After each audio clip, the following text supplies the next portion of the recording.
And you wonder why the kid can't fall asleep at night. Would you stop it? Please, I'm letting myself feel sad about this. Oh, you don't think I'm sad? Well, you seem to be priding yourself on how quickly you can just move on. Pride? Look, I hate that all this is happening, but I don't think it's fair to our son when you start crying in front of him. Don't you think I'm right about that, Paul?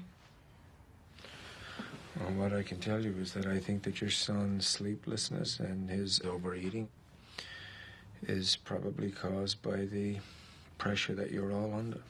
That's what I've been trying to explain to her for months now. You know, he believes the divorce is all his fault.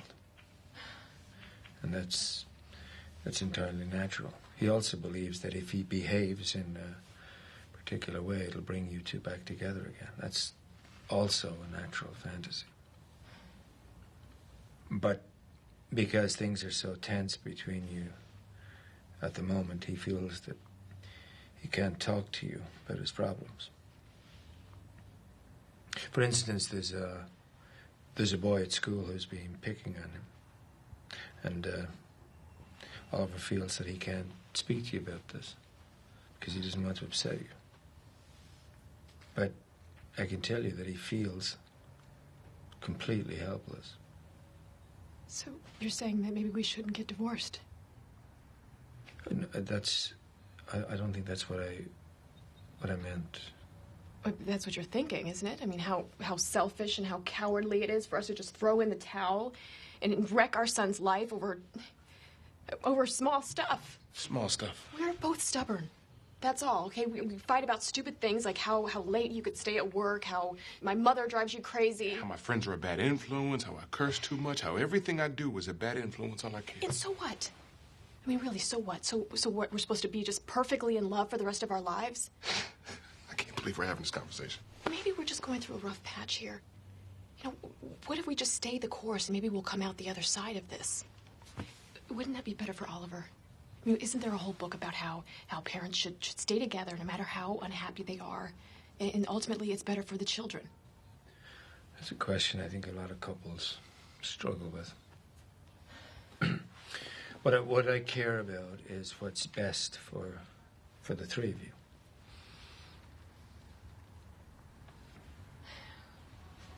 As bad as it's been between us, it hasn't been any better now that we're broken up. I mean, not for me, anyway. And especially not for Oliver. I mean, we owe it to him to stop and think about what we're doing before we move past the point of no return here. I'm already past that point. You like to say things like that, but is that really true? I mean, come on, are you really happy living all alone so far away from your family?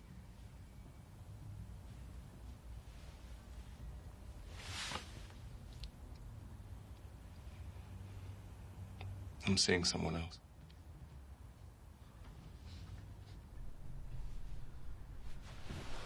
Bess, why don't you come back and sit down? Oliver, pack up your stuff. We have to go right now. Bess, can you please? No, I don't think there's anything left to talk about. I thought this was supposed to be my night with him. No, he's not going to go with you. So you get to make that decision. Please, if you both sit down, we can make the decision together. Well, he's certainly not going to go stay with him if you're having women over at your apartment. Does Oliver know about your new little girlfriend?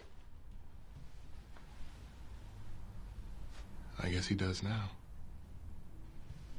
I thought you were the one that wanted to break things to him gently.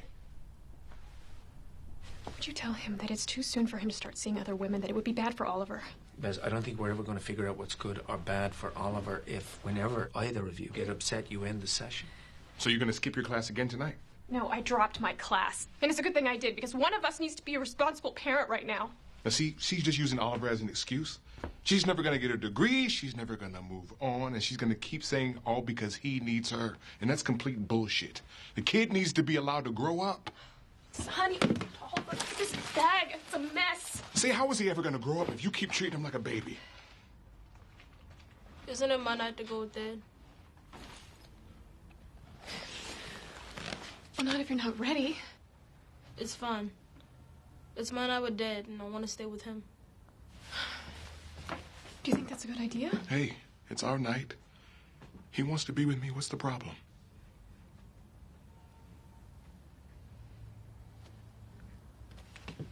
No, it's no problem. That's why we're here. You have a good time with your dad, okay? I'll pick you up on Thursday after school.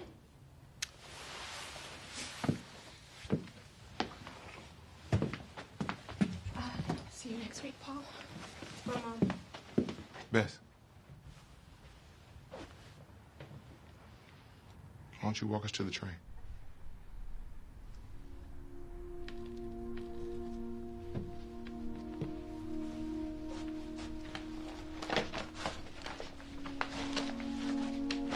Ooh.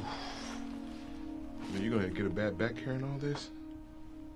I can never figure out what I need. Oh, so long. Next time we'll stay for the whole session. That would be nice.